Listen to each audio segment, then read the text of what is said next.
your character especially is in such a different dynamic than last season. Do you miss the division days, or is it fun to just have such a different thing to play now? It's exciting to have something different to play, for sure. It's not as comfortable, and I think us as human beings, let alone actors, are always, find things that are more comfortable to be more exciting in that sense. But yeah, I do. I do miss the relationships Michael got to have with Percy and Amanda and Burkhoff in Division and Alex, who was Michael's student. It's a bummer not walking around in the suits and roaming the halls. That was a lot of fun. But this year, there's just so much more going on that it's a little bit more exciting. From an aesthetic level, there's no more suits. They're shopping at Target, whatever it is, have longer hair. Things are different that way.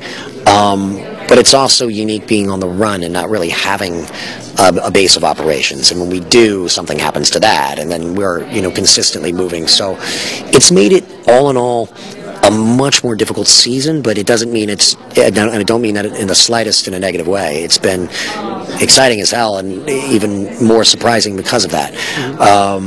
But we're usually at location to location. The cast rarely sees each other because we're never shooting on if I get a day off, Maggie probably has a day off, and Lindsay's working. So it's that's a strange dynamic too. But we think we've started the year off with a bang, and we already know what that middle bang is going to be for the second year too. So even though it's proven to be difficult, it's been well worth it.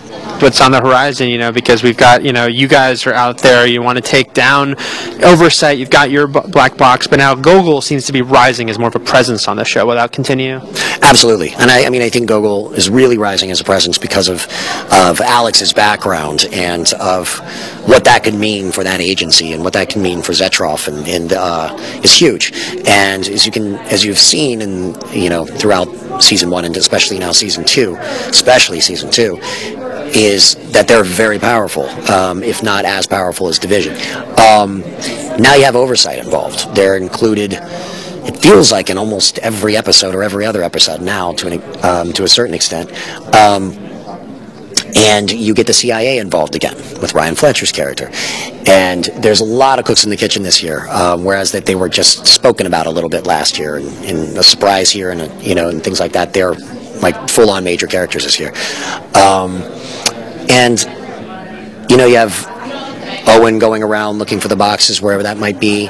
Him, when he comes back in, there's obviously a new Guardian involved in things that may have gone down, and now you have Sean that joins the show, who you're going to find out really so far in 8 episodes. It's kind of amazing. You're going to find out another part of Michael's past that I didn't even expect, which is just a hell of a shock, but done very well. You're going to find out a little bit of why Sean's really involved and why he truly cares to be this super good soldier, and what his involvement there. And you're going to find a little bit more about Maggie's family.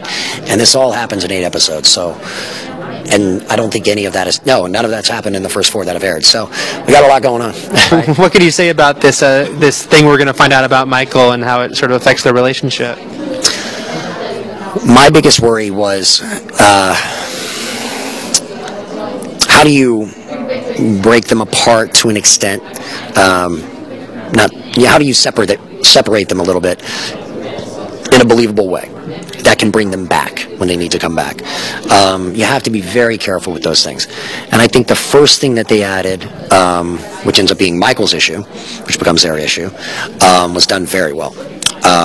It's about his past. When it's something in your past, it's something that Michael has to get a hold of, and it's something that Nikita, in a sense, has to let go, because it's his past. If it's anything in the present or into the future, then that's a difficult thing to come back from. So I think the writers going that route was a very smart idea, and it becomes an issue that cannot be resolved in one episode. So it's the beginning of starting a rift, but already I've figured out, even though we haven't shot it, what's in 9 and what's in 10 for Michael and Nikita, and even though there's a rift, he's still there helping. They're still there helping each other, and I think that'll hold them at bay, the Makita fans, because we love it too, and But yes, you do have to have conflict. And lastly, what can you say about this flashback we're going to see to sort of Nikita's early days in Division and what the dynamic was like with Michael back then? Well, it's an exciting flashback. It's fun, but it doesn't really delve too much into their past at that point, because she doesn't care about Michael.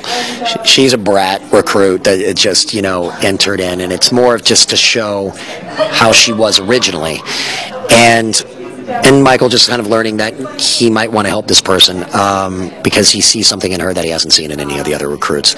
So it's going to build on that. I'm sure we'll do more. Currently, though, there was enough to tease into it. But currently, with what we're working right now, I don't think we can add that yet. And it's what Albert was saying earlier. It has to be conducive to the story. It has to move the story along as well. When we do, we add those flashbacks, and they seem to work really well. Well, cool. Thanks a lot, man. It was great. I love the panel. Good seeing you again. Take care.